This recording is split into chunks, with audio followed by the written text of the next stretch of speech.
चलिए आज 8वीं के बच्चों को हम इतिहास में अध्याय 6 के प्रश्नों के उत्तर लिखवाएंगे। इसमें देखिए ध्यान से, प्रश्न क्या बोल रहा है। उत्तर हाँ या ना में दीजिए, हाँ या नहीं में। ठीक है, तो हमें इसको फेयर कॉपी में लिखना है।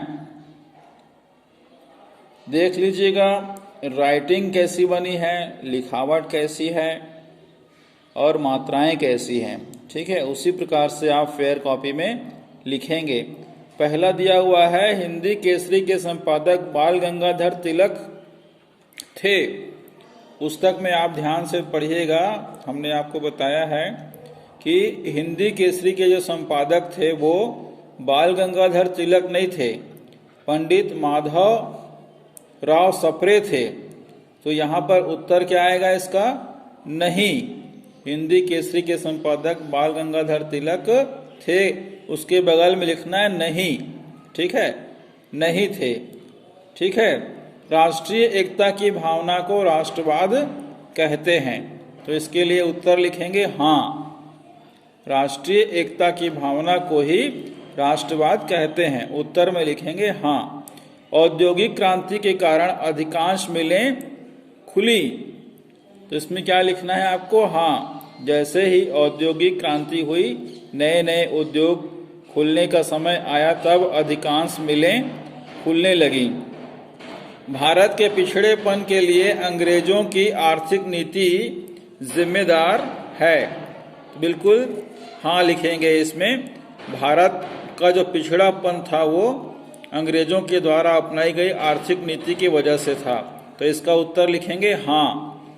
फिर पांचवा लिखेंगे, शिक्षित मध्यम वर्ग ने आधुनिक विचारों को अस्वीकार किया। तो ठीक है, तो यहाँ पर लिखेंगे हाँ। जो शिक्षित थे और मध्यम वर्ग के थे, उन्होंने नए विचारों को स्वीकार नहीं किया, तो उत्तर लिखेंगे अस्वीकार किया लिखा है, इसलिए इसका उत्तर आएगा हाँ।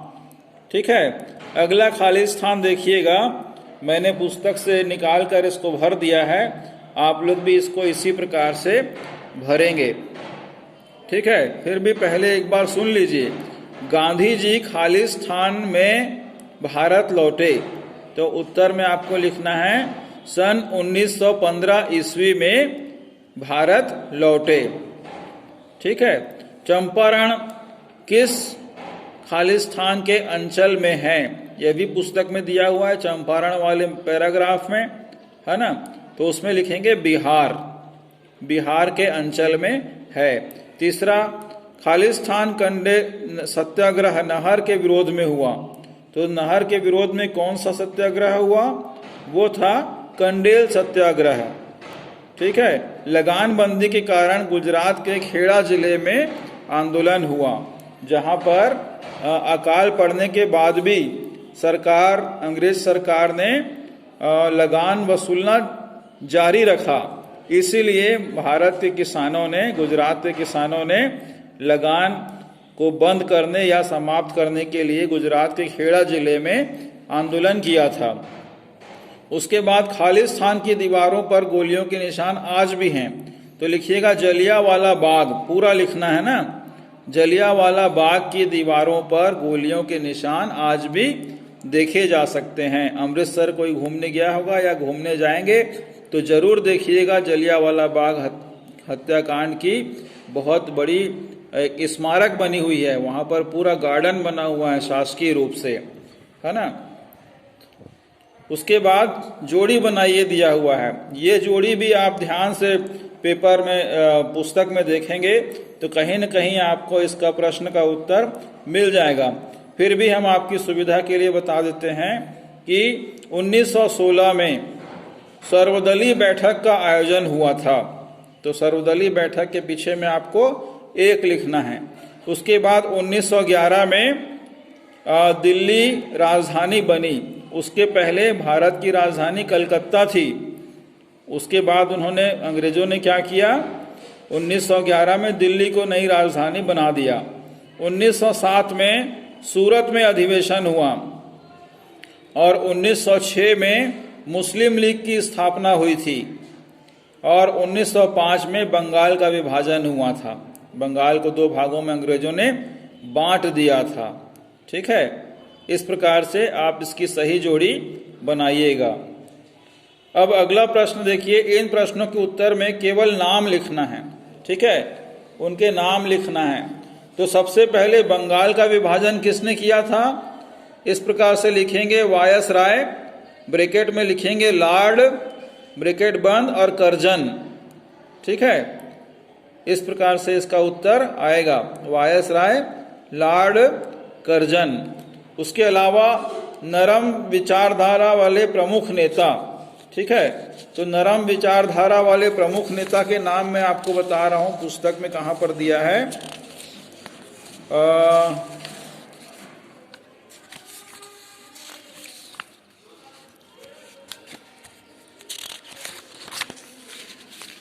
ये देखिए, ये नरम दल का पेज दिया हुआ है, पैराग्राफ। इसमें नरम दल के प्रमुख नेता का नाम दिया हुआ है। क्या नाम दिया है? सुरेंद्रनाथ बनर्जी, गोपाल कृष्ण गोखले, फिरोज शाह मेहता आदि इस नरम दल के प्रमुख नेता थे। तो आपको उत्तर में क्या लिखना है? नरम विचारधारा के प्रमुख नेता सुरेंद्रनाथ बनर्जी, गोपाल कृष्ण गोखले और फिरोज शाह मेहता, इनके 3 नाम लिखने हैं। उसके अलावा छत्तीसगढ़ में गांधी आश्रम किसने बनाया? तो लिखना है पंडित सुंदरलाल शर्मा ने हमारे छत्तीसगढ़ में गांधी आश्रम की स्थापना की थी। उसके अलावा कवि समाज का संगठन कहाँ पर बना?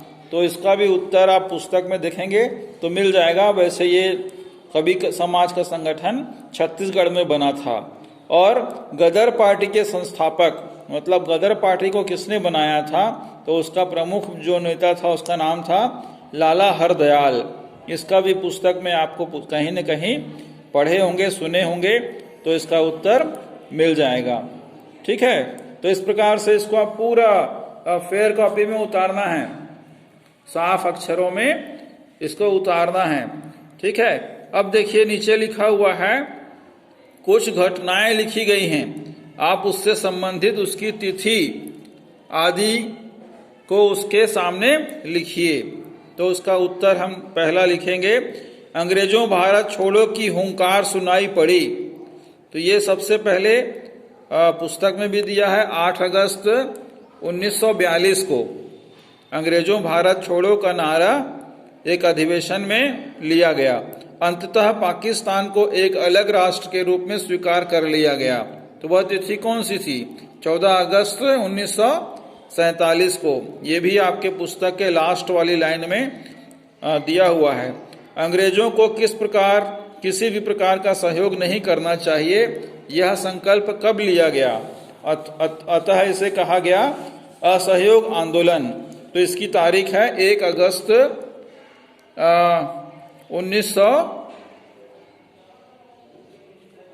चलिए देखते हैं, इसकी तारीख पुस्तक में दिया हुआ है 1 अगस्त 1942। लिखिएगा 1 अगस्त 1942 को यह